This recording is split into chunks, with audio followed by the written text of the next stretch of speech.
नमस्कार दोस्तों, आज मैं आपको एक ऐसी बात बताने वाली हूँ कि आप देखते ही रह जाएंगे। जी हाँ दोस्तों, मृत्यु के बाद क्या क्या होता है, इस बारे में हम आज इस वीडियो में बात करने वाले हैं। तो वीडियो को अंत तक जरूर देखें और हमारे इस चैनल को सब्सक्राइब करना मत भूलें, क्योंकि हम आपके लिए ऐसे ही वीडियो बनाते रहेंगे। तो अब हम बात करते हैं मृत्यु के बारे में। ये सभी बातें हमारे प्राचीन ग्रंथों के आधार पर कही गई है। हमारे ग्रंथ गरुड़ पुराण में जो बताया गया है इसके बारे में है। जब कोई इंसान का मृत्यु होता है तो हमारा इस इंसान से जो जन्म का नाता है, हमारा जो संबंध है, वो टूट जाता है। और मृत्यु एक बहुत अजीब तरह की प्रक्रिया भी है। इंसान के मृत्यु के पहले उसके पैर में एक चक्र रहता है।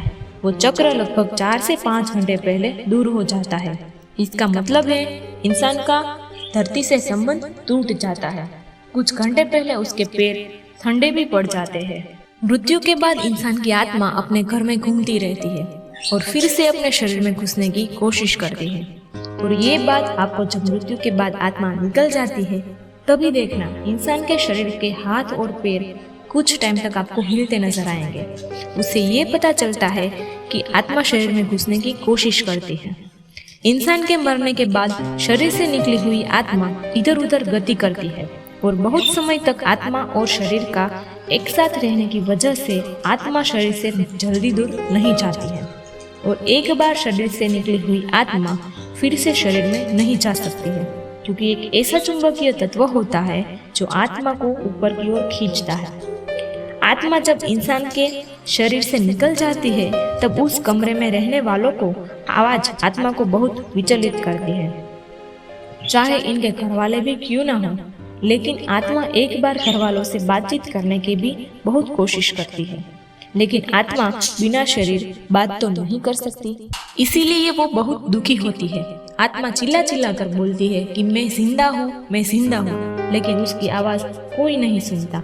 इसी समय के दौरान आत्मा शरीर से 10 या 15 फुट ऊपर तरती रहती है और अंतिम क्रिया जब हो जाती है तब वो आत्मा जान लेती है कि उसका अब ये धरती पर रहना मुश्किल हो गया है। और ये जो शरीर में आत्मा इतने टाइम से रह रही थी, वो आत्मा अब पंच तत्व में मिल गई है। शरीर का अंतिम संस्कार होने के बाद आत्मा सब कुछ भूल जाती है, लेकिन 7 दिन तक आत्मा अपनी पसंदगी की जगहों पर घूमती रहती है। अपने बालकों के प्रति लगाव हो तो आत्मा वहाँ घूमती रहती है। कोई इंसान को पैसों के प्रति लगाव हो तो उसकी आत्मा पैसों के लिए 7 दिन तक उसके पीछे दौड़ती रहती है। और 7 दिन के बाद आत्मा इस धरती से दूर जाने लगती है और दूसरी दुनिया में प्रवेश करती है। इंसान के मृत्यु के बाद के 12 दिन बहुत महत्वपूर्ण होते हैं। ये 12 दिन तक आत्मा और शरीर का मिलन छूट जाता है।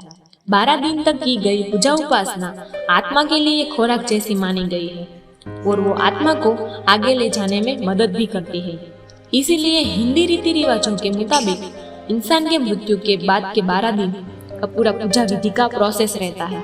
12 दिन तक हम पूजा के साथों साथ सेवा कार्य भी करते हैं। इंसान के परिवार वालों 12 दिन तक सेवा कार्य या पूजा विधि नहीं करती है तो वो आत्मा को यहाँ वहाँ भटकना पड़ता है और आत्मा को शांति भी नहीं मिलती है। इसीलिए कोई भी इंसान के मृत्यु के बाद उसकी पूरी जिम्मेदारी उसके परिवार वालों को निभानी चाहिए। इंसान के मृत्यु के 12वें दिन उसके परिवार वालों उसके घर में हवन पूजा वगैरह करवाते हैं, जिससे आत्मा उसके पूर्वजों से नजदीक हो जाती है। उसके पूर्वजों वहां पर आत्मा के रूप से मिलते हैं। इंसान के मरने के बाद जब शरीर से आत्मा निकल जाती है तब आत्मा जब स्वर्ग में पहुंच जाती है तब वो पूरी जिंदगी को जज करती है।